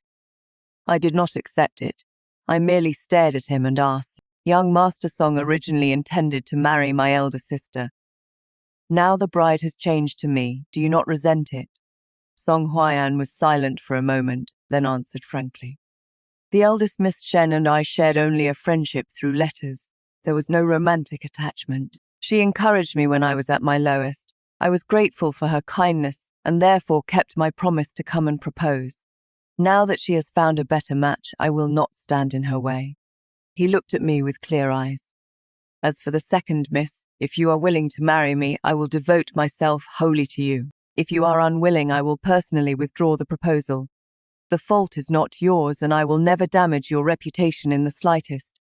I stared at him, the tip of my nose suddenly stinging. So there truly were people in the world who would not blame an innocent woman for a marriage forced upon them. Looking at him, I said softly, "I am willing." Song Huayan's eyes suddenly brightened. After searching for a moment, he removed a jade pendant and offered it to me. "This is a Song family heirloom. Let it serve as my token. Father-in-law says you and your elder sister will marry on the same day. I will come personally to welcome you then." He paused, his tone solemn. "The Song family may be poor, but we will never wrong you." I closed my hand around the pendant, feeling a trace of anticipation for the future for the first time. But when I returned to my courtyard, I found the storehouse empty. Mother's matron was directing servants to carry chest after chest of my dowry into my elder sister's courtyard. I extended a hand to stop them, my knuckles white. Grandmother left these things to me. Mother approached from beneath the covered walkway, her tone treating it as a matter of course. "Your sister is marrying Prince Ning's heir. If her dowry is meager, the princely household will look down upon her. These will support her dignity." Looking at the empty room, I asked softly, "Then what will I take when I marry?" Father frowned and rebuked me. "You are only marrying an impoverished presented scholar. Why would you take so much? The Shen family has supported you for more than 10 years, and now you quibble because we ask you to yield a little dowry." Mother waved impatiently. "Enough, His Highness sent many betrothal gifts. Go inventory them for your sister. If so much as one item is missing, mind your hide." Wind passed through the empty room, cold enough to pierce the bone. Looking at them, I suddenly no longer wished to fight for anything. Very well. I would give her everything. I asked only that from this day forward. Every bond and debt between us be cleared. We would owe each other nothing more. While I inventoried the betrothal gifts, my elder sister immediately noticed the jade pendant at my waist. "That jade is of good quality. It will be perfect for weighting my wedding skirt." She reached to take it, as though anything of mine became hers by right the moment she wanted it. I stepped back and tucked the pendant firmly into my sleeve. "This is a Song family heirloom and the token he gave me to pledge his affection. I cannot give it to you." My elder sister stared for a moment, and her eyes instantly reddened. Hearing the commotion, Mother came without asking the reason and reached to snatch it. "It is only a piece of jade. Your sister likes it, so give it to her. You surrendered your whole dowry, yet quibble over such a trivial thing. Why are you still so thoughtless?" I clenched my sleeve, my nails nearly digging into my palm. Ever since childhood, I had yielded paintings and calligraphy, attention, and even a marriage. I had even surrendered the dowry grandmother left me.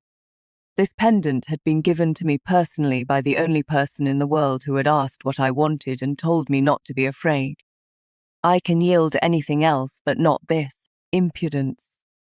Mother seized my wrist as we struggled. Shixian entered the courtyard.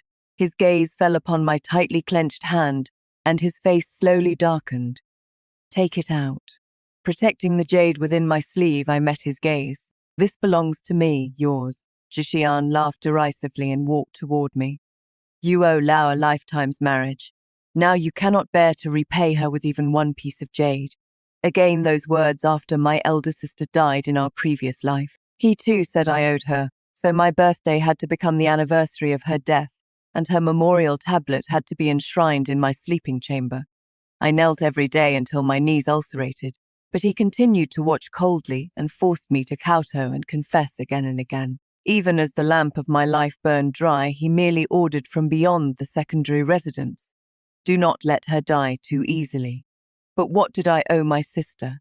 While I was distracted, my elder sister suddenly tried to pry open my hand. Xian also seized my wrist and forcibly opened my curled fingers. No, I abruptly returned to myself and desperately tried to catch it. But the jade pendant slipped between my fingers. Crack, it shattered into pieces. I froze, my ears ringing so loudly that I forgot to breathe. It was the token Song Huayan had solemnly placed in my hands. The only thing that belonged to me, but I had failed to protect it. Why? I had given them everything. Why would they not leave me even this small keepsake? I staggered into a crouch and reached with trembling hands for the pieces of jade. I am sorry, my tears struck the floor heavily. I could not grasp the fragments and could only gather at them futilely. Again and again. I am sorry. I failed to protect it. The sharp jade cut my fingertips, and blood soon stained the white stone red. But I felt no pain. Xiaoxian's hand froze in midair. He seemed not to have expected the pendant to shatter, and panic flickered in his eyes for an instant. But the next moment, his face turned cold again. It is broken. So what? It was only a worthless piece of jade. The final trace of light in my eyes went out. How much more does your highness believe I owe my elder sister? Xian's brows drew together slightly. As long as you conduct yourself properly in the future and no longer fantasize about taking what belongs to her, I will not make things difficult for you. His tone even softened the way he had coaxed me in our previous life. Zhao, be obedient. Once Lao enters my household, I will choose a stable marriage for you. You will still have a chance to begin again. I suddenly laughed. So he believed that if he condescended to give me a little tenderness, I would obey him without hesitation as I had in our previous life. I wiped away my tears, wrapped the jade fragments one by one in a handkerchief, and said softly, "Your Highness is right. I still have a chance to begin again." As Xian looked at me, an inexplicable unease rose in his eyes. "What do you mean?" I did not answer and turned away. Half a month later, the Shen family's 2 daughters married on the same day. Mother adjusted my elder sister's bridal veil again and again, weeping until she could not speak. When my turn came, she casually thrust an old veil at me. "Go quickly, do not delay your sister's auspicious hour." Father did not even come to see me off. Only 2 light wooden chests remained of my dowry. Song Huayan, dressed in new wedding robes, personally dismounted to welcome me. He asked no questions and merely placed a repaired jade pendant in my palm. Fine golden lines filled its cracks. Broken jade can never be perfectly whole, but I will do everything I can to protect it. Shen Le Zhao, do not be afraid. At that moment, my tears fell like rain. At last, someone told me that I no longer needed to yield or repay, and that he would do everything possible to protect me. I held his hand, entered the bridal sedan, and never looked back. At the same time, Xian arrived at the Shen residence with Prince Ning's wedding procession. He dismounted, but his gaze crossed my elder sister's sedan and fell upon another wedding procession gradually disappearing into the distance. His heart sank without warning. "Whose bridal sedan is that?" The steward stared for a moment. "Answering your highness, it belongs to the second miss. Both young ladies are marrying today." All color instantly left Xian's face. "Marrying?" He stared at the receding streak of red, his voice abruptly beginning to tremble. "Whom is she marrying?" The steward froze under his questioning. The newly ranked presented scholar, Lord Song Huayan. Song Huayan. Xian ground the name between his lips and teeth, his face frighteningly cold. He remembered this man. In their previous life after Shen Lao married Song Huayan, the couple lived in discord, implicated by her. Song Huayan was demoted and sent out of the capital, but later rose through the ranks and ultimately became Grand Secretary. But why had Song Huayan married Shen Le Zhao in this life? Xian mounted his horse and jerked the reins tight. "Your Highness." The princely guards hurried to stop him. "The prince and princess are waiting for you to escort the bride. Today is the joyous day of your marriage to the eldest Miss Shen." Where are you going? Xixian said nothing. He turned his horse and pursued the other wedding procession. The wedding music behind him dissolved into chaos. Seated in her bridal sedan, Shen Lao heard the commotion and flung up the curtain. Where has His Highness gone?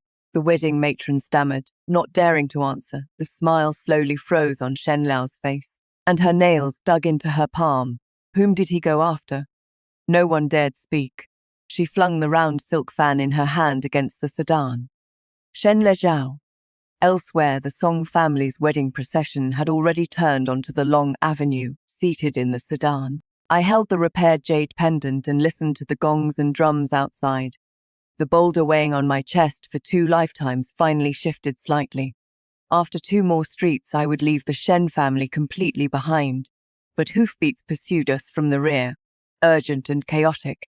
The wedding music stopped. Followed by the sedan, my fingers paused, and a bad feeling rose in my heart. The next moment, Xixian's voice pierced the crowd and struck heavily against the sedan curtain. Shen Lezhao.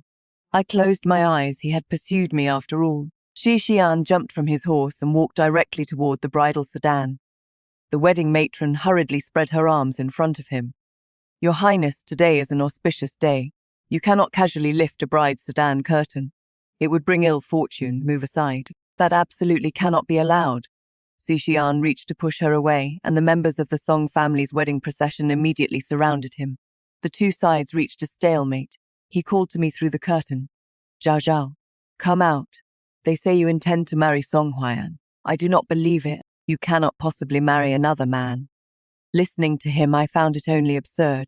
Half a month earlier, he had stood upon a floor of shattered jade and warned me not to dream of stealing what belonged to my elder sister. Now that I truly was marrying someone else, he chased my sedan and said he did not believe it. I did not lift the curtain and spoke only with calm. Did your Highness not say you would choose a stable marriage for me? Now I have found one myself.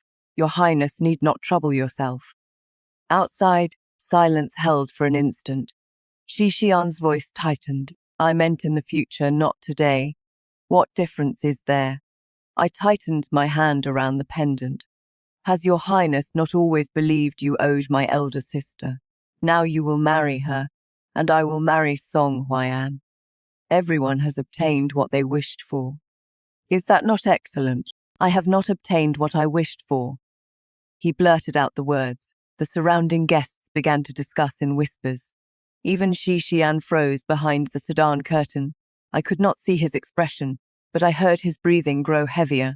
Shen Lezhao, come down first. You do not understand Song Huai'an at all. You cannot marry him in such confusion. Marriage is no game. I will choose again for you. I will personally examine his family, character, and learning. I laughed. Your Highness should return and welcome elder sister. Do not miss the auspicious hour. Xixian seized one of the sedan poles. I forbid it. I forbid you to marry him.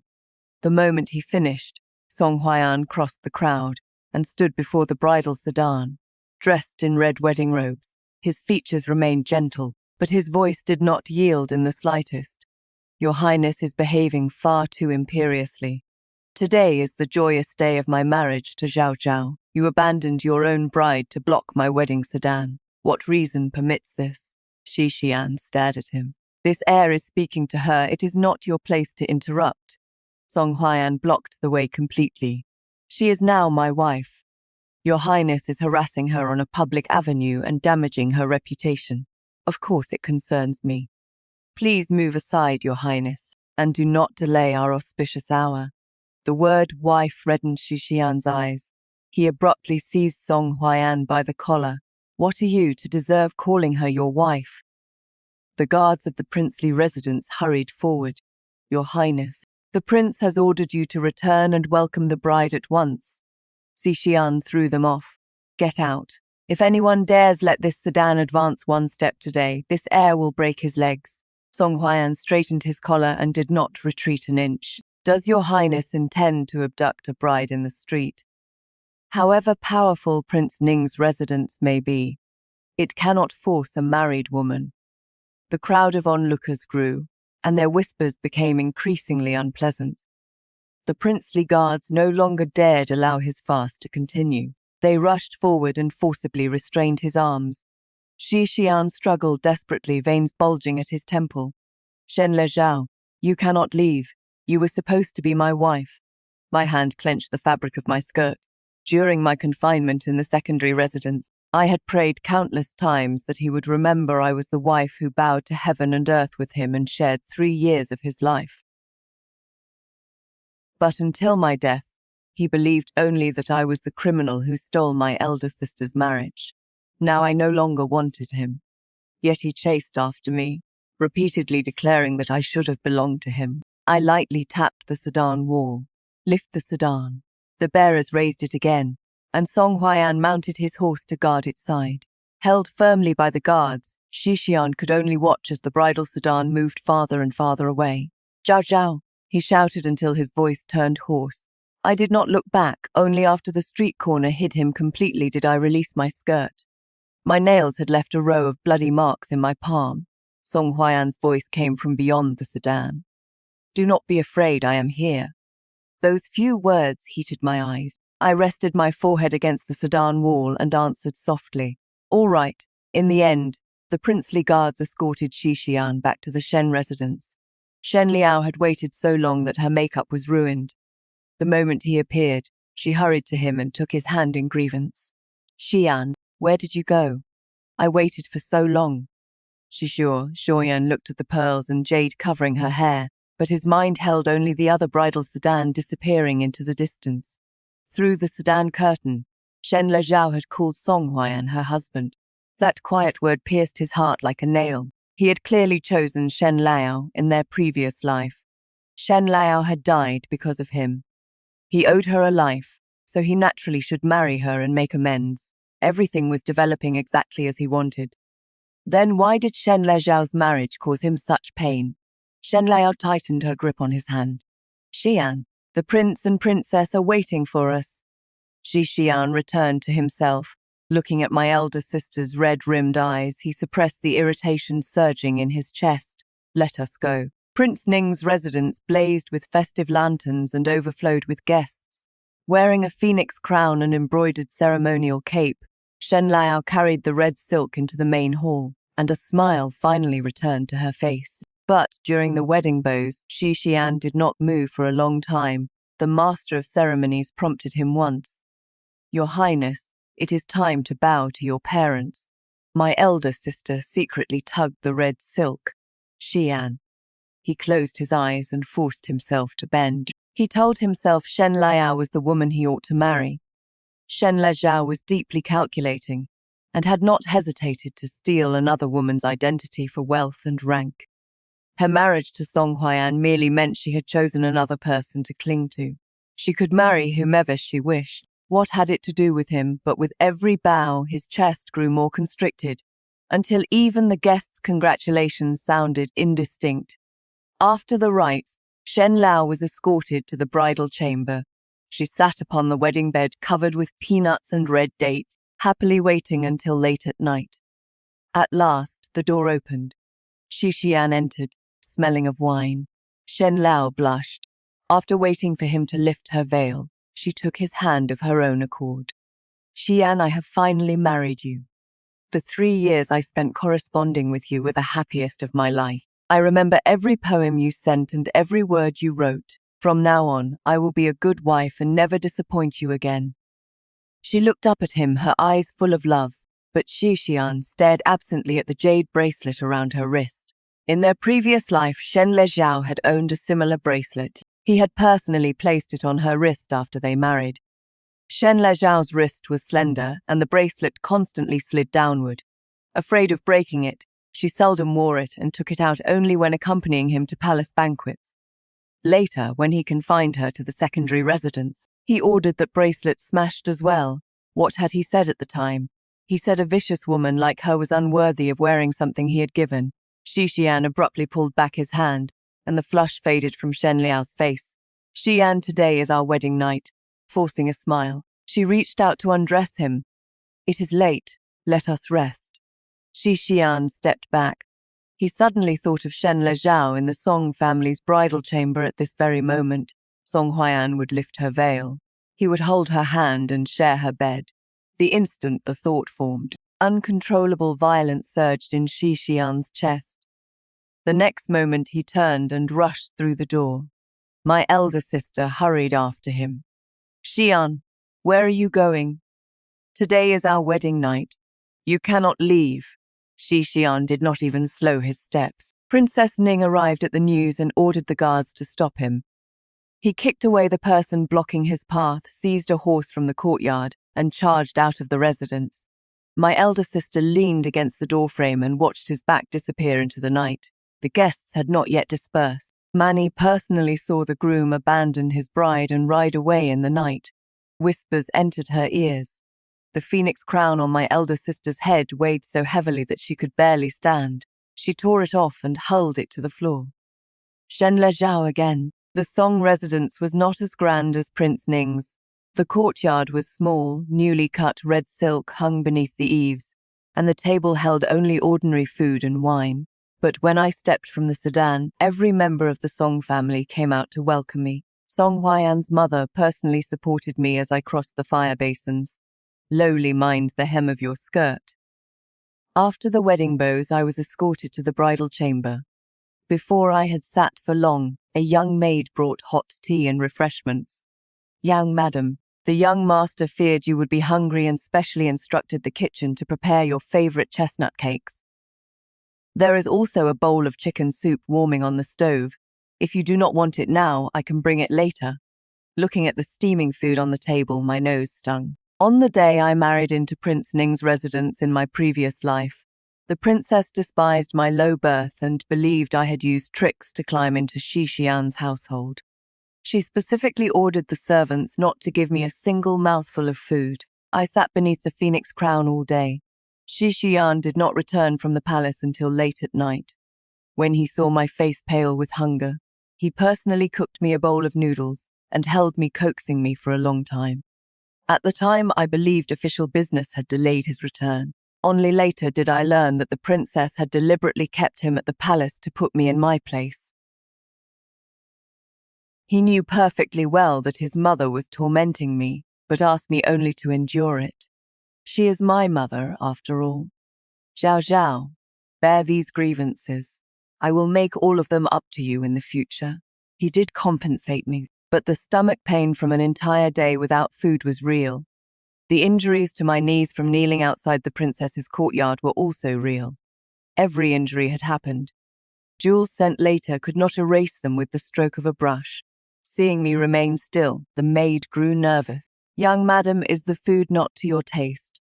I shook my head and picked up a chestnut cake. It is delicious. Please thank your young master for me. The maid's eyes curved with her smile.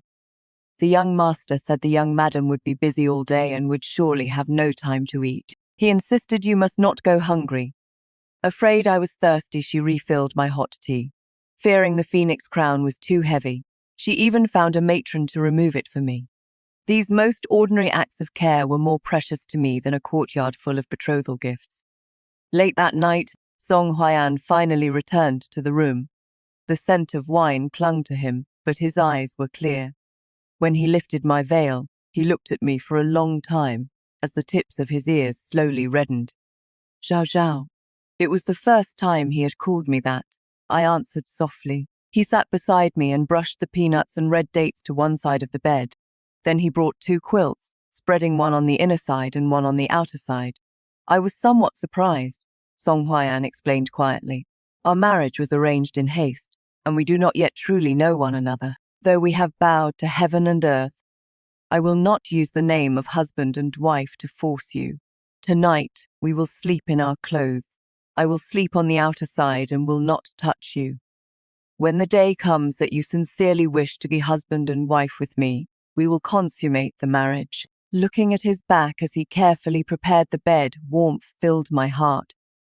Are you not afraid others will laugh? You and I are the ones who will live together behind closed doors. What has it to do with anyone else? He smoothed the corner of my quilt. Zhao Zhao, you need not fear me. In the Song family, if you do not consent, no one can force you. I lowered my head and tears fell on the back of my hand. Song Huaiyan panicked and hurriedly offered me a handkerchief. Did I say something wrong? I shook my head. No one has ever asked me this before. He paused, then crouched before me. Then I will always ask from now on for every matter concerning you. I will first ask whether you wish it. A sudden commotion sounded outside. The courtyard gate was kicked open heavily. Horses neighed amid the shouts of servants trying to stop someone. Your Highness, you cannot enter. Today is our young master and young madam's wedding night. Then Shi Xian's voice pierced the courtyard walls. Shen Le Zhao, come out. My body stiffened. Song Huaiyan rose and shielded me behind him. The door shook under repeated blows. Zhao Zhao, you cannot marry him. Come back with me. Suppressing my disgust, I linked my arm through Song Huaiyan's. Let us go outside and explain everything clearly. Song Huaiyan turned toward me. You do not have to see him. If we do not make matters clear today, he will come again. I tightened my hand around his. I do not want him to ruin our life together. We walked through the door side by side. Shi Xian stood in the courtyard, his wedding robes disordered, and his eyes red. When he saw my arm linked with Song Huaiyan's, his gaze fixed upon where we touched. Release him.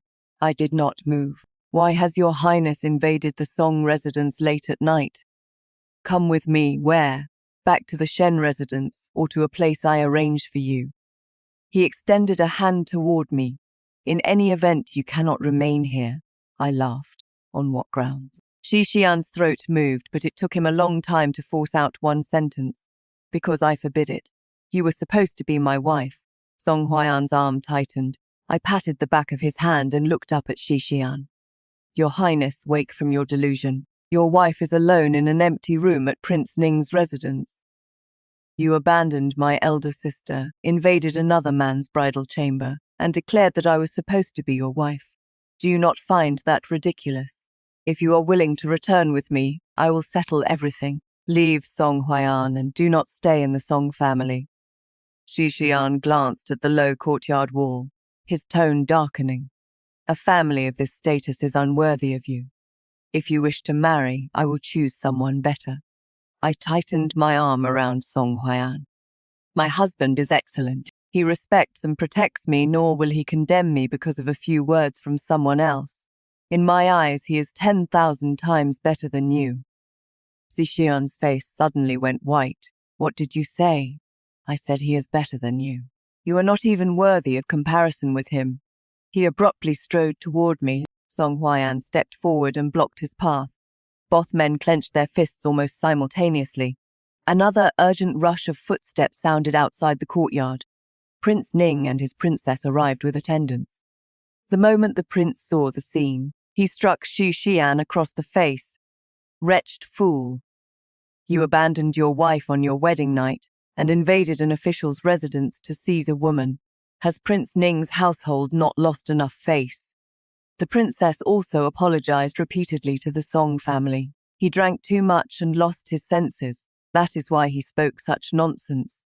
Lord Song, Madam Song, we have greatly offended you tonight. Prince Ning's household will certainly make amends. Shi Xian tore himself free of the guards. I am not drunk. Zhao Zhao was mine to begin with. I fixed my eyes upon him and spoke one word at a time. You and I have no connection whatsoever. Your Highness, please do not speak such ambiguous nonsense again, lest my husband misunderstand. The guards forcibly dragged Shi Xian away, until the courtyard gate closed again. He continued shouting my name. I lowered my head, released Song Huaiyan's hand, and explained softly, there is nothing between us. Song Huaiyan straightened the collar the night wind had disturbed. I know. He asked no questions, and simply took my hand, leading me back toward the room. It is cold outside. Let us return. On the second morning of our marriage, I rose early to serve tea to my mother-in-law. Mother Song placed a small wooden casket in my hands. Inside was a pair of simple silver bracelets. Huaiyan's grandmother left these. They are not worth much. Do not disdain them. Song Huaiyan's younger sister gave me a handkerchief she had embroidered herself. His younger brother offered a wooden rabbit, awkwardly carved with one ear longer than the other. None of the gifts was valuable, but each was the finest thing they could give. At breakfast, I instinctively rose to serve food to Mother Song. She hurriedly pressed me back down. You were busy all day yesterday, and your hands are still cold. Sit and eat. This is not the imperial palace. Why would we need so many rules about serving others? Afraid, I felt constrained. She even pushed the hot congee toward me. Return to your room and rest after eating. There is no need to keep me company. I held the bowl of hot congee and remained silent for a long time. On the second day of my marriage in my previous life, I too had gone early to greet the princess. She made me stand for 2 hours, then ordered me to serve her meal. Whichever dish she selected, I had to place it before her immediately. Too slowly, and I was disrespectful. Too quickly, and I had no manners. Only after she finished and every dish on the table had gone cold, could I carry the leftovers back to my courtyard. That life continued for 3 years. When Shishian learned of it, he merely held my hand and said, "Imperial Mother is strict by nature. She does not deliberately target you. Endure it for now. Once she accepts you, everything will be well." But the princess never accepted me, and Shishian never truly stood before me and told me I need not endure. On the day we returned to my natal home, Song Huayan and I had just reached the Shen residence when we saw my elder sister enter with her arm linked through Shishian's. She wore a gown cut from cloud glow brocade, and pearls and jade covered her hair. Even her shoes were adorned with eastern pearls. She jingled wherever she walked. It was as though she desperately wanted everyone to know how well she had married. But Shishian remained expressionless, though he allowed her to hold his arm. His gaze settled on the joined hands of Song Huayan and me. My elder sister noticed his gaze and her face turned green. She deliberately raised her voice. Xian was terribly drunk a few days ago. When he woke, he sent me many jewels to apologize. Little sister, what do you think of this phoenix hairpin? I pretended not to hear. Father called Song Huayan to the study for a conversation. I had walked alone in the garden for only a short while when Xian pursued me. He blocked my path. Why, Song Huayan? I stepped around him. It has nothing to do with your highness. He blocked me again. You should not have married him. I stopped. Then whom should I have married? You. Should I once again be accused of stealing my legitimate elder sister's marriage, forced to kneel daily before her memorial tablet to atone, and finally die of illness in a secondary residence? Xian shuddered. He stared at me. You returned as well. Yes. At last I no longer needed to conceal it. Xian, I remember everything you did. His lips moved, and panic flashed in his eyes. But that panic was quickly replaced by anger. You owed her all of it. Had you not stolen her identity, Liao would never have married Song Huayan, much less hanged herself after suffering endless torment. Looking at him, I found him only ridiculous. I never stole anyone's identity. Shen Lao ordered me to claim that I was the one who corresponded with you. I explained it countless times in our previous life. You did not believe me. In this life, I do not care whether you believe me. Liar. Xian seized my wrist. Liao loved me so deeply. How could she possibly have pushed me onto you? Even today, you still slander your own elder sister. His grip was powerful enough to make my bones ache. I struggled twice but could not free myself. Release me. You will not leave until this is explained clearly. What does your highness wish to hear? Song Huayan's voice came from behind us. He strode forward, caught Xian's wrist, and forced him to release me. Then he drew me protectively behind him. Because everything Zhao Zhao said is true, Xian's gaze turned cold. What do you know? Song Huayan looked at him. The person originally betrothed to me was Shen Lao. She corresponded with me for 3 years and promised in several letters that once I placed on the examination list, we would marry.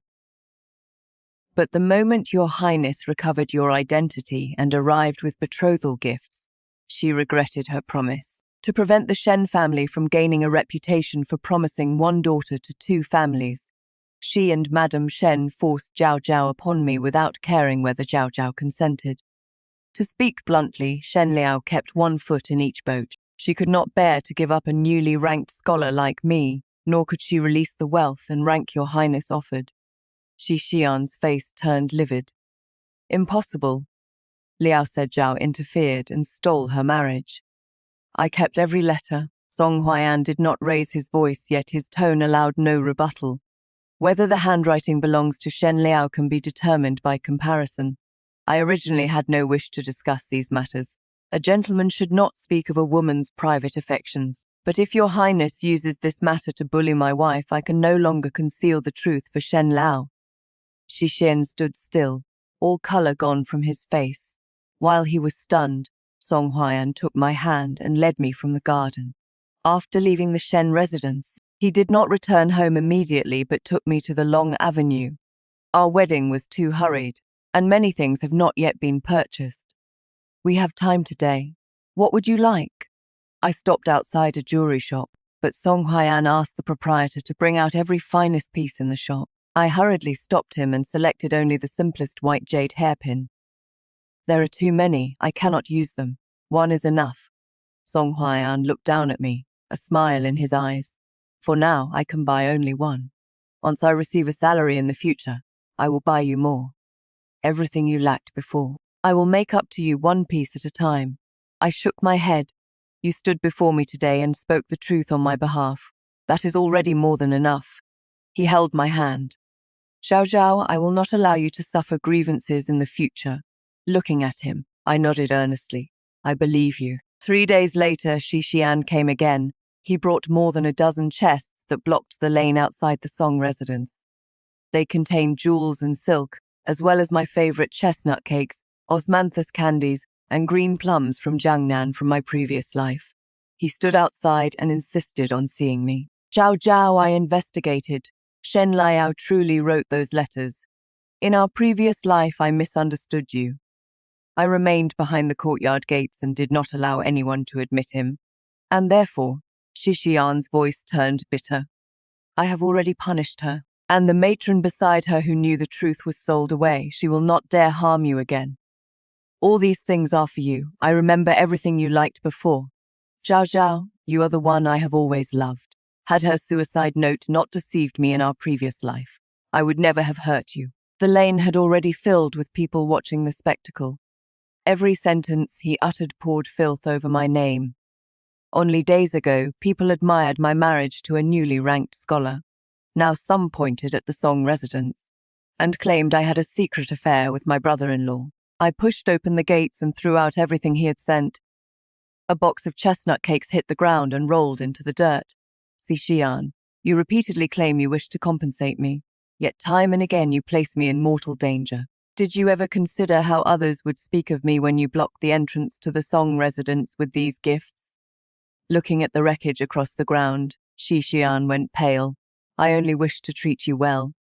I do not need it. If you truly believe you owe me, stay far away and never appear again. I turned to leave. He stepped forward to seize me, but Song Huai'an blocked him. Song Huai'an merely ordered the servants to carry every chest away and asked the city patrol to disperse the crowd. That night, he personally visited Prince Ning's residence. No one knew what he discussed with the prince. Several days later, the imperial court ordered Xixian to escort a shipment of military funds to the frontier and depart immediately. Xixian tried to see me before leaving the capital, but Song Huai'an refused on my behalf. Zhao Zhao does not wish to see you. If your highness truly desires redemption, stop disturbing her. Through clenched teeth, Xian asked, did you interfere and force father to accept this assignment for me? Song Huai'an did not deny it. Your highness has repeatedly harassed my wife. I had to find some way to give her a few peaceful days. If you resent it, direct your anger at me.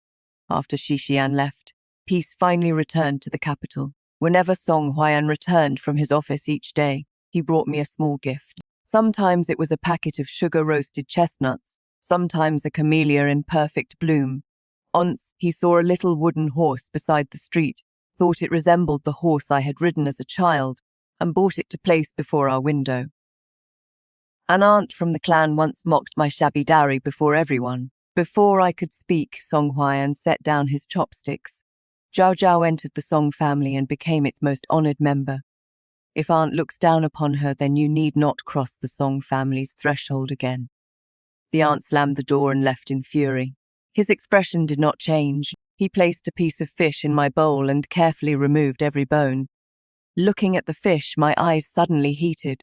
So this was what it felt like to be chosen without hesitation.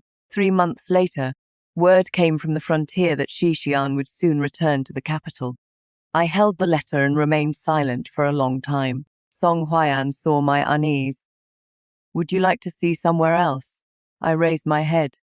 What? The Ministry of Personnel is selecting local officials. I can apply for a posting outside the capital. The river towns of Jiangnan, mountain cities of the southwest, or a frontier city in the north, there must be somewhere you wish to go. I frowned. Remaining in the capital will give you a better future. Would leaving merely to avoid Xixian not delay your career? Song Huayan took the letter from my hand, folded it, and placed it aside. His Majesty values my ability, not the street on which I live. Besides, I too wish to see with my own eyes how the people live and how local officials govern. One can never write a truly useful essay while studying behind closed doors. He paused. Zhao Zhao, my desire to leave the capital is not entirely for your sake, but I wish to take you because I will not allow anyone to disturb you again. Are you willing? I looked at the hand he extended toward me. This time, no one made the decision for me. I placed my hand in his palm. I am willing.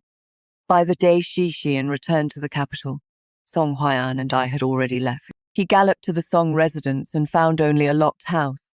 The gatekeeper told him Song Huayan had requested a transfer to Jiangzhou and departed with his family at dawn the previous day.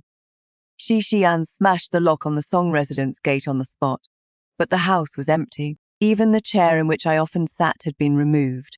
He sent men in pursuit along the road, but they remained one step behind. Song Huayan had anticipated the pursuit. He deliberately diverted our party onto the waterways and requested that each relay station conceal his family's route. By the time Xixian found Jiangzhou, we had already moved into the rear courtyard of the government office. Song Huayan did not admit him. He produced a document written in Prince Ning's own hand.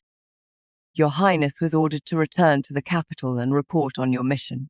You may not leave without an edict. Take one more step forward, and I will memorialize His Majesty to accuse you of abandoning your duty and harassing an official's wife. However unwilling, Xixian could only leave. Thereafter, news from the capital reached us only through family letters. Mother cursed me for having no conscience and said I had caused my elder sister to suffer endless neglect in the princely residence. After returning to the capital, Xixian proposed an amicable divorce. My elder sister refused with all her strength. She insisted she was the principal consort whom Prince Ning's heir had formerly married. As long as she did not agree, no one could drive her away. But Xixian had already uncovered the truth of their previous life. They quarreled every day. In anger, my elder sister accidentally struck and injured Xixian's head. The princess flew into a rage and confined her to a side courtyard. Each day, she had to work and copy the admonitions for women, then pray for His Highness's welfare at night. Mother anxiously begged help everywhere, but the Shens belonged only to a minor 7th-rank official. Who would offend Prince Ning's residence for them? Father originally intended to ask Song Huayan for assistance. His letter reached Jiangzhou but was returned unopened. Song Huayan attached only one sentence. Outsiders should not interfere in matters between the eldest Miss Shen and Prince Ning's heir as husband and wife. Father cursed me furiously for being unfilial. Not long afterward, his misuse of public funds to arrange favors for my elder sister was exposed. The evidence was conclusive. He was stripped of office, and the family property was confiscated. The Shen residence was sealed, and father and mother could only move to an old estate outside the city. Mother had once valued appearances above everything. Now people pointed and whispered even when she went out to buy vegetables. Father could not bear the fall in status. He drank every day, and when drunk, blamed her indulgence of my elder sister for reducing the family to this condition. Mother refused to admit fault, and they quarreled from morning until night. Once father shoved mother while drunk. Her forehead struck the corner of a table, leaving a long scar. Mother wrote to curse me, saying that if I returned to the capital and bowed my head to Xixian, the Shen family would still have a chance to recover. Song Huayan read the letter and placed it in the brazier. In the future, letters from the Shen family need not be placed before you. If you wish to read them, I will keep them. If you do not, I will burn them. I watched the flames curl over the corner of the paper. Burn it. Those so-called bonds of blood had long since been exhausted. I owed them nothing. Only later did I learn that Song Huai'an had done far more than request a transfer to Jiangzhou. After being confined in the princely residence, my elder sister refused to accept defeat. She bribed an attendant beside Xixian and drugged his wine, hoping to use a child to preserve her position as principal consort. But an informant Song Huai'an had placed in the residence exposed the scheme. Once the matter was revealed, Xixian rejected her completely. He sent my elder sister to the most remote Buddhist hall in the princely residence and forbade anyone to visit. Only one wall separated it from the secondary residence where I had lived in my previous life. Winter wind entered through its cracks, and summer rain leaked through its roof. My elder sister had to kneel before the Buddha and copy scriptures every day. If she completed one page too few, she received no food. Unable to endure it, she wept and claimed she was the true victim. Standing outside the Buddhist hall, Xixian said coldly, "Once, Zhao Zhao begged me this way too." My elder sister tried to hang herself to force him to change his mind, but the servants had already received orders to remove every long cord and length of cloth from the room. Even the bed curtains had been cut in half. No one would believe her even if she died. Xixian fared little better. Word had long since spread throughout the capital that he invaded the Song residence on his wedding night, and later harassed me repeatedly. In his efforts to discover where I had gone, he neglected his official duties several times. Mistakes he made while escorting the military funds were uncovered, and even his former merit was erased. He lost his position as heir, drank all day, lived in a stupor, and lost the emperor's favor. 1 year later, my elder sister was finally allowed to return to the Shen family for a visit. She fully expected our parents to seek justice for her. But at the country estate beyond the city, she found only a drunken father and a mother whose face was full of resentment. Mother pointed at her and cursed. Had you not ensnared 2 men at the same time, how would the Shen family have fallen this far? Standing in the dilapidated courtyard, my elder sister was utterly stunned. This was the first time Mother had ever blamed her. In the past, no matter what mistake she made, Mother always said her younger sister was thoughtless and refused to yield to her. But now the Shen family was gone, and at last Mother hurled all her hatred at her. My elder sister could not bear it and fled back to the princely residence that very night. But the gates were not left open for her. She stood in the snow all night and developed a high fever the next day. After recovering, the illness remained in her right leg, and she walked with a limp. She had once cared more for beauty and dignity than anything. Now everyone in the capital knew that the principal consort of Prince Ning's heir had been cast aside by her husband. She dared not leave the house or look in a mirror. It was said that she sat in the Buddhist hall every day, reading the letters she had exchanged with Xixian again and again. The objects she once used to prove his love had become the sharpest blades. For every time she read them, she remembered Xixian had once been willing to promise her his life. With her own hands, she had transformed that love into hatred. As for Xixian, in the end, he never succeeded in divorcing my elder sister. The two remained bound together. One longed for the other's death. The other refused to release him even in death. Neither obtained what they wished for. Spring came early to Jiangzhou. The willows along the riverbank had only just put forth new shoots when lanterns of every color filled the streets. After Song Huai'an took office, he busied himself investigating a backlog of old cases and led men to repair the river embankments, often returning home only late at night. However busy, he always ate supper with me. Whenever he had a rest day, he took me beyond the city for an outing. Every new Lord Song had a gentle wife. I opened a small embroidery workshop sheltering several women with nowhere to go and teaching them embroidery, accounting, and literacy. Song Huai'an found paper and brushes for me and sent over old tables and chairs the government office no longer used. Do whatever you wish. If anyone bullies you, come home and tell me. I deliberately asked.